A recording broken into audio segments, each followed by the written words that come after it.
Germany or pro-apartheid South Africa. What's the problem? What, you got an issue with that? What's the difference? Yeah, no, I love when they post things that I actually do mean rather than post out of context, because it triggers the autism in my brain where I'm like, no, you don't understand. You're misunderstanding me.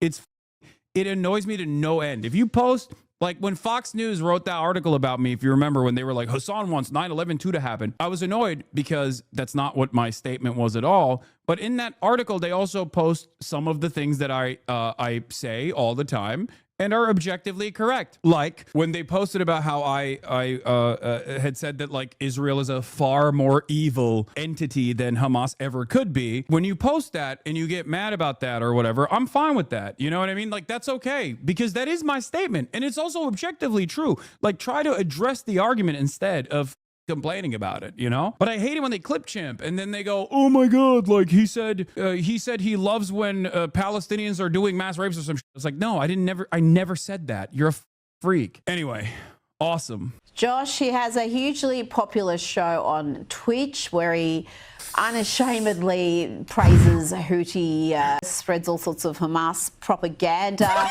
And now he's getting fluff pieces in the New York Times. What is going on? Is the New York Times pro-Hamas? Is the New York Times pro-Hamas? What's going on? Why are they pro-Hamas?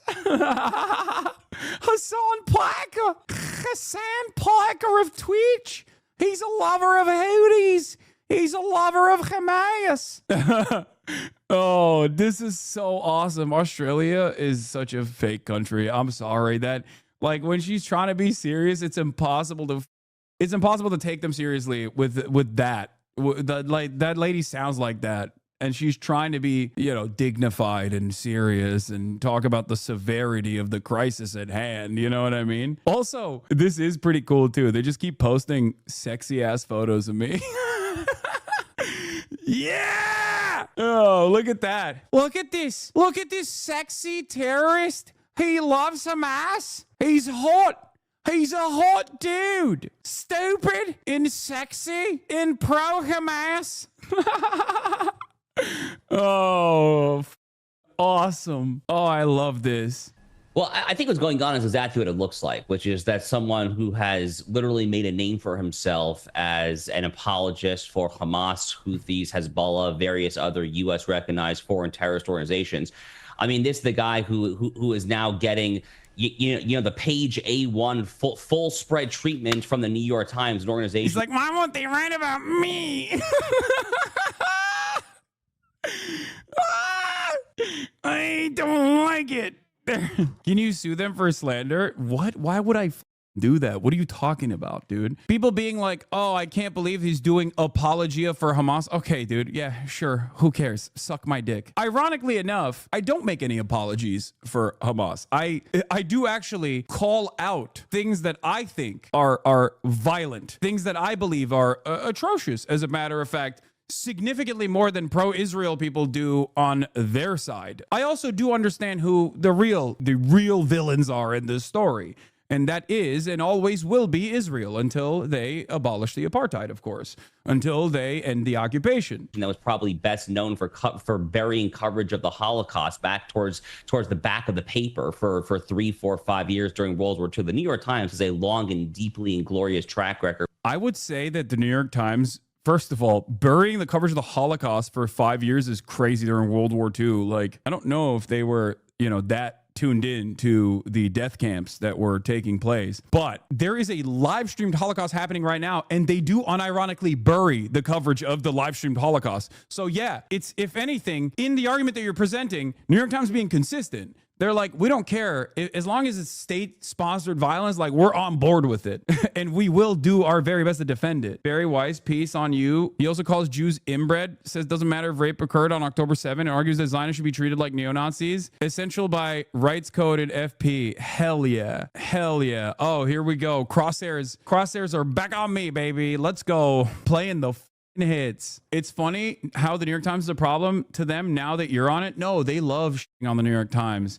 They don't think New York Times is pro-Israel enough, which is crazy. I do want to read this. The handsome face of terror apologia. That's awesome. Once again, proving what I said, which is all of my haters can pick apart every single thing, but then they still call me handsome. What is this? What is this? What is going on, bro? Hassan Piker has been called a model for the future of progressive media. He also calls Jews inbred and says Zionists should be treated like neo-Nazis. On Sunday, the New York Times ran a balancing profile on an online influencer who's made millions telling Gen Z that socialism rocks. His name is Hassan Piker, and he has 2.8 million followers on the live stream platform Twitch, where he broadcasts live from his West Hollywood home for 8 hours every day, commenting on everything from the latest Supreme Court ruling to his workout regimen. The Times headline initially described him as a progressive mind and a MAGA body. It later changed to a progressive mind and a body made for the manosphere, and spilled much ink analyzing his sex appeal. A lot of people, I think, also are forgetting that the article was on the style section. Buried in the prose is a passing acknowledgement of a far darker side of Hassan Piker's appeal. His diatribes against the Zionist movement have led many supporters of Israel to call Mr. Piker anti-Semitic, the Times observes. And then it quotes Piker's response to his allegation. I find the conflation of anti-Semitism and anti-Zionism to be very dangerous. Before moving swiftly onto Piker's use of expletives and vulgarities. What exactly are Piker's diatribes against the Zionist movement? The glowing Times profile doesn't say. Perhaps readers will conclude he's simply fierce in his criticism of the current Israeli government. I am. That is not at all the case, because Piker records up to 10 hours a day and has done so for 5 years. It's hard to paint a comprehensive picture of his views, but even a cursory look at his work reveals a person who dismisses violence against Israelis, celebrates Islamist terrorists, and advocates for treating pro-Israel Americans as neo-Nazis. Doesn't matter if rapes happened on October 7th, Piker said, while live streaming. It doesn't change the dynamic for me. Apparently, not even the most brutal, inhumane crimes committed during Hamas' October 7th invasion of Israel could justify the Israeli military response, which he repeatedly refers to as an ethnic cleansing campaign. Oh, that's awesome. They accidentally also showcased the framework. It's out of context, but they also, in their endless desire to present me as someone who is against Israel's ethnic cleansing campaign, have accidentally added on the actual point that I was making, which is that even if there were rapes that took place on October 7th, this does not justify genocide against the entirety of the Palestinian population. That is a perfectly normal take. Just this week, he claimed on Twitch that in a totally just world, regardless of your background, any kind of fucking Zionist tendency should be treated in the same way as being a rabid neo-Nazi. The vast majority of Jews identify as Zionists. He went on, you shouldn't even let someone be a local dog catcher if they have exhibited any sort of... Okay, first of all, I gave credit to Felix, friend of the show, Felix Biederman, for this. I feel like it's fucked up that they took that context out, because I didn't come up with that, okay? I did not come up with that. Felix did, which I was giving credit to, and it's kind of messed up that you're taking away his credit. That's really fucked up, Barry. Don't do that. If they have exhibited any sort of positive feelings for the state of Israel. At the same time, Piker implies that acts of violence committed by Islamists are justified. On November 29, 2023, he described the attacks of October 7 as a retaliation for an ongoing apartheid. Again, thank you for posting that, because it is correct. It is a retaliation for the ongoing apartheid. That is precisely what happened here. Piker doesn't only justify terrorism, sometimes he glorifies it. On December 20th, Piker played a Hamas propaganda video on his live stream audience of 25,000. In it, dramatic music plays a member of terrorist group Forge and Demo Guns. Title card reads, "We will continue to kill your soldiers by our locally manufactured snipers." Piker reads it out loud and then says, wow, there's a little message for the Americans out there as well. On January 2024, Houthi pirates seized a commercial ship in the Red Sea and took the crew hostage. Among the rebels was a 19... That's not true! This is fake. Rashid al-Haddad was not one of the rebels that overtook the commercial ship in the Red Sea. This is again, incredibly annoying. Why is it incredibly annoying? Because I don't mind interviewing a Houthi rebel, okay? I would interview a Houthi rebel, but he's not. So I hate that these guys always say he's a Houthi guy. He's a Houthi rebel. And it's not like no real outlet has referred to Rashid al-Haddad, whose last name is al-Haddad, not al-Houthi, by the way. Important. Most likely Sunni and not a Zaidi Shia regardless.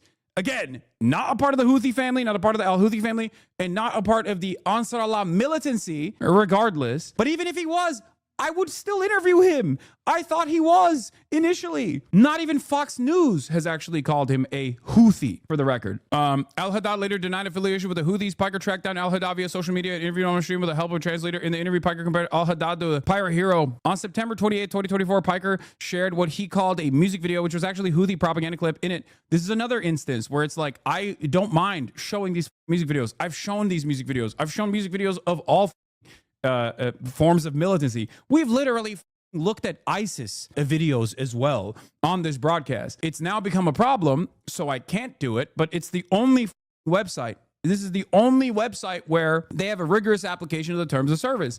I do not have a issue looking at this music video, okay? I don't. I look at the American military's music videos all the time. It's all right. You can make fun of